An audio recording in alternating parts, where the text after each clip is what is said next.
constantly, and actually, like, we love it. I'm one of these guys that refuse to watch The American Office. Right. I watched the pilot. And here's where I found the distinct difference. In the pilot of the British Office, they ask, the documentary maker asks David Brent about comedy, and he goes, you know, if I couldn't name if you asked me three geniuses, you know, I wouldn't say Newton, Einstein, yeah. I'd say Milligan, Cleese, the other Sessions. So anyways, he picked great comics. Then I see the American one, he said Bob Hope. That's what Steve Carell said. I like Bob Hope. I'm like, ugh. Sure. Why would you like Bob Hope? It's so much more interesting that a guy with no sense of humor loves good comedy. Right. Because that's what I heard in high school all the time. People would just play Monty Python all the time, you know, just recite it, and just witless idiots. Although I would contend that Bob Hope was a good comedian. Well, he's my favorite comic, but most people... That's funny you would say that, because I thought only I liked him. He actually does love. I love him. He actually does love. In fact, you know what? I found out only recently that he spent some time in my hometown of Bristol. Grew up when he was about 3 or something before he came to America in a house not far from where I grew up. And when I found that out, I was blown away. I was just I heard a story. What a thrill! I was so excited. I heard a story. Oh, Mark. Oh, never mind. No, I don't want to. It's fine. Did you meet him? No, I saw him on Barbara Welchers was interviewing. He's not a guy that, you know, has his heart on his sleeve. You know what I mean?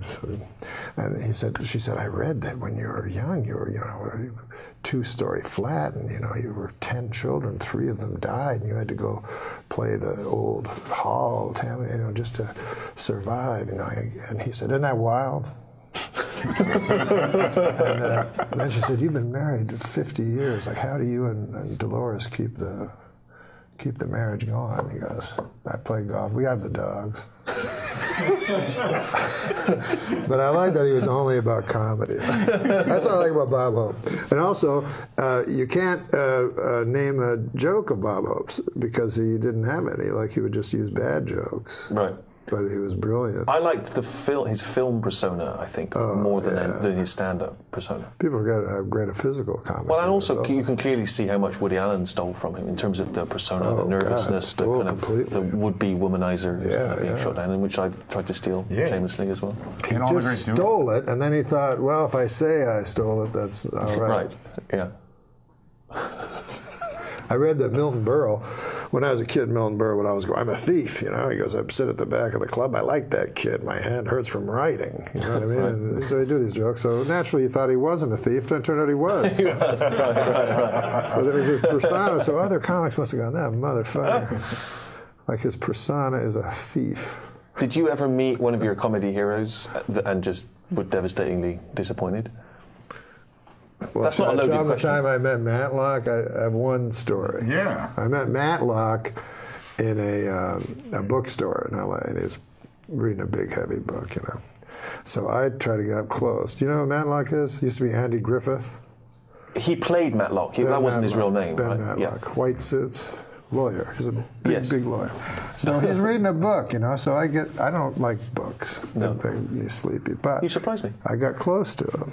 And I pick up a book, you know, because I want him to notice.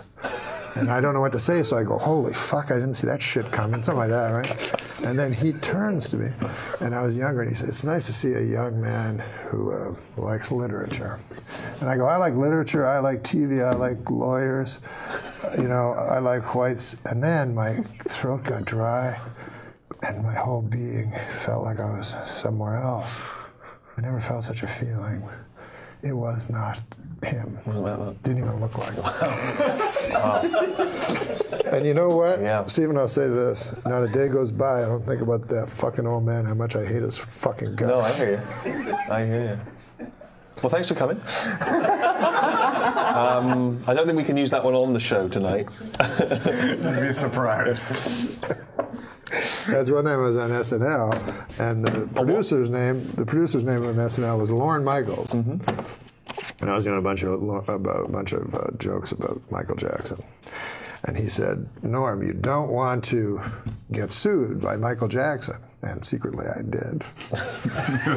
I didn't tell Lauren. Yeah. I thought, how fucking cool would that be? Sure. I'm in court, and there's Michael Jackson on the other side. And Yeah. it's Michael Jackson against Norm. That has to help my profile out a huge amount. Well, if anyone wants to sue today, please feel free to sue Norm. He's looking for that. This, what do you call it? The Savile estate. Yeah.